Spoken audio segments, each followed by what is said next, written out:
जय श्री कृष्ण, जय श्री कृष्ण, जय श्री कृष्ण। जय द्वारिकाधीश नमः, जय राधा रानी नमः, जय सिया रामचंद्र नमः, जय वैष्णो माता नमः। आज आमी श्रीमद् भागवत गीतार एकादश अध्याय विश्वरूप दर्शन योग श्लोक 24 पाठ करছি।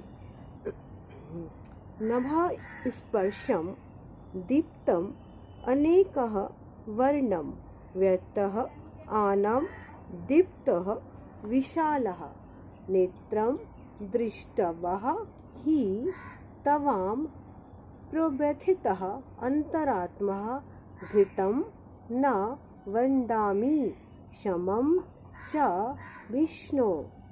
अनुवाद, हे विष्णु, তোমার আকাশ স্পর্শী তেজময় বিবিধ বর্ণযুক্ত বিস্তৃত মুখমণ্ডল উজ্জ্বল আয়ত চক্ষু বিশিষ্ট তোমাকে দেখে আমার যে হৃদয় ব্যথিত হয়েছে এবং আমি ধৈর্য ও সম অবলম্বন করতে পেরেছি।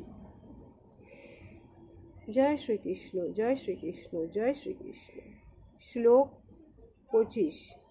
दृष्टां करलानि च ते मुखानि दृष्टवः एवः कालानल सानि भानि दिशः न जाने न लभ्यते न श्रम्महे प्रसिद्धः देवशः जगनिवासः।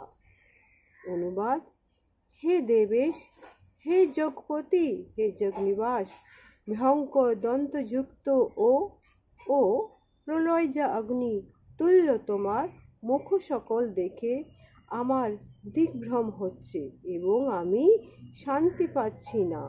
তুমি আমার প্রতি প্রসন্ন হও। এখানে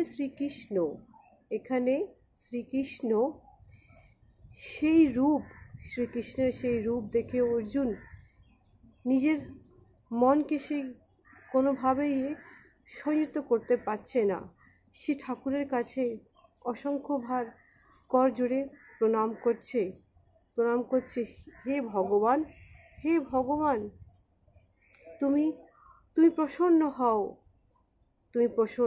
তুমি উগ্র হয়েও না। কেন তোমার এই বিকরাল রূপ দেখে যে পৃথিবীর লোকেরা যে দিকে দেখেছে যে ভয় পাবে।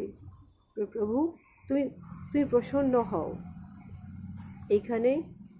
এখানে শ্রীকৃষ্ণ সেই কুরুক্ষেত্রে, সেই মাটিতে, সেই মহাভারতের সেই যুদ্ধে সে পার্থকে তার সেই বিকরাল রূপ দেখাচ্ছে। তার সাথে আমরাও আজ চোখ বন্ধ করে ভগবানের সেই বিকরাল রূপটা দেখছি।